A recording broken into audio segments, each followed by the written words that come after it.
Assalamualaikum warahmatullahi wabarakatuh.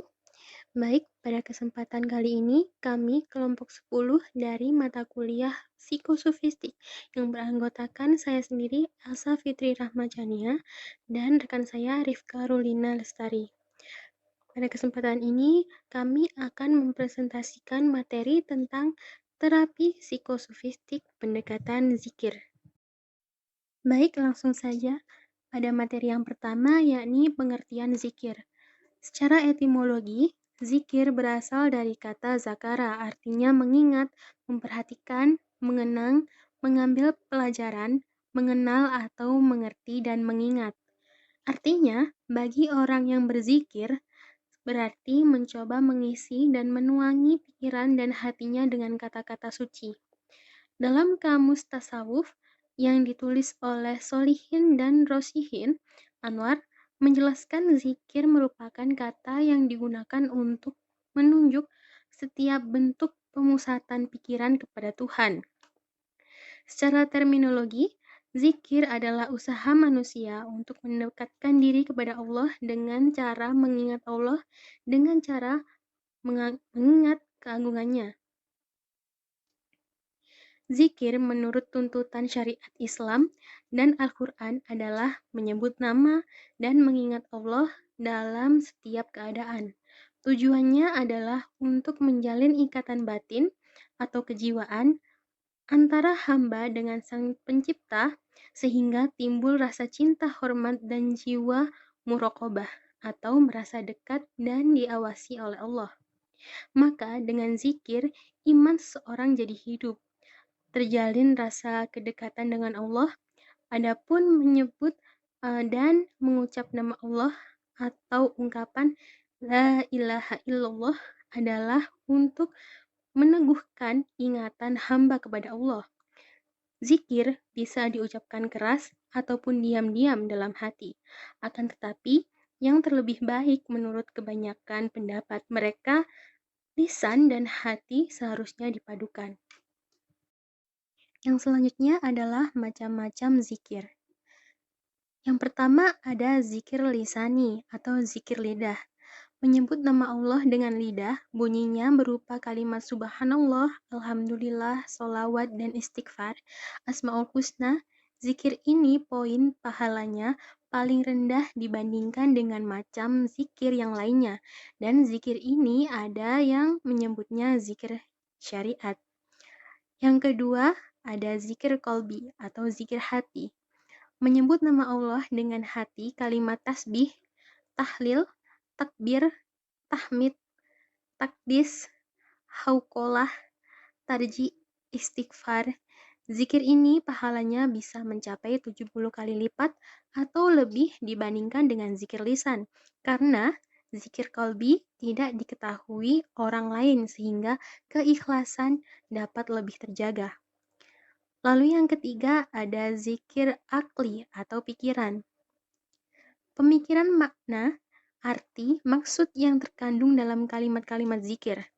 Zikir ini disebut juga tafakur atau memikirkan dan tadabur atau merenungkan, yaitu merenungkan keesaan Allah dan kekuasaan Allah sebagaimana mungkin yang tersurat dalam kalimat zikir yang diucapkan. Lalu yang terakhir, yang keempat adalah zikir ruhi atau zikir roh. Kembalinya fitrah atau asal kejadiannya saat berada dalam arwah. Menyaksikan dan membuktikan wujud makrifah dan ini tingkatan zikir tertinggi.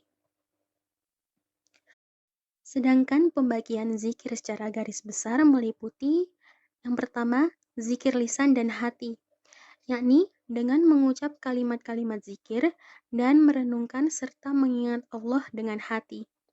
Yang kedua ada zikir perbuatan, yakni dengan berbuat kebaikan dan beramal soleh dengan mengingat kebesaran Allah.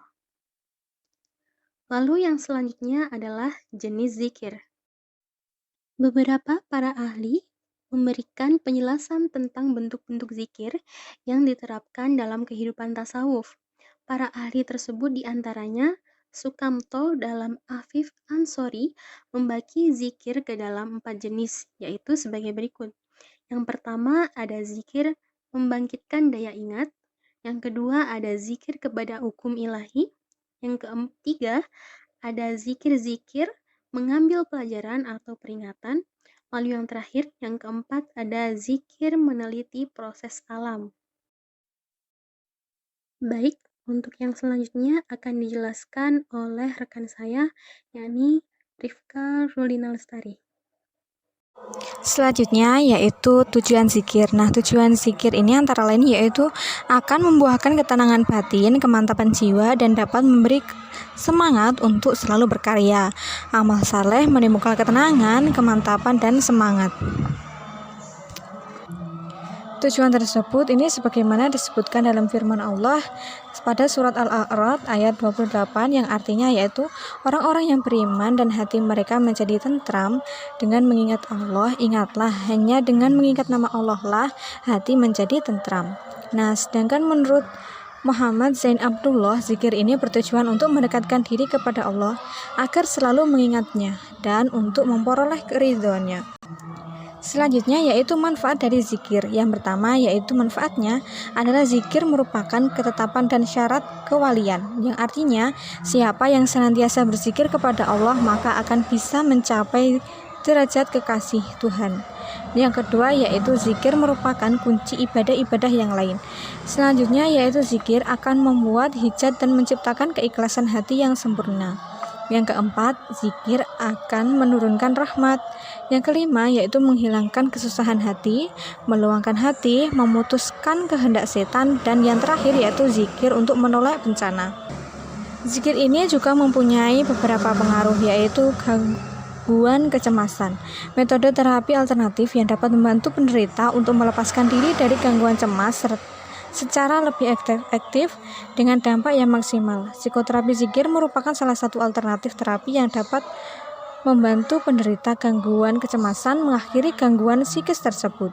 Nah, pengaruhnya yaitu melalui terapi spiritistik ini akan diperoleh efek ketenangan bagi pelakunya, kepasrahan yang mendalam terhadap Allah tentang kekuasaan dan kasih sayangnya yang tersirat dari kalimat thayyibah yang diucapkan berkali-kali dan kegiatan zikir sehingga lansia tidak merasa takut, khawatir, dan cemas dalam menjalani masa tua mereka. Nah, selain itu, melalui zikir terbangun sugesti positif yang berkontribusi dalam menciptakan keyakinan, kekuatan, dan sikap optimisme bagi lansia dalam menghadapi masa tua mereka secara lebih baik dan berkualitas.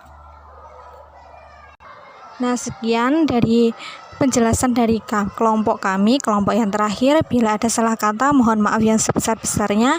Akhirul kalam, billahi taufiq wal hidayah, wassalamualaikum warahmatullahi wabarakatuh.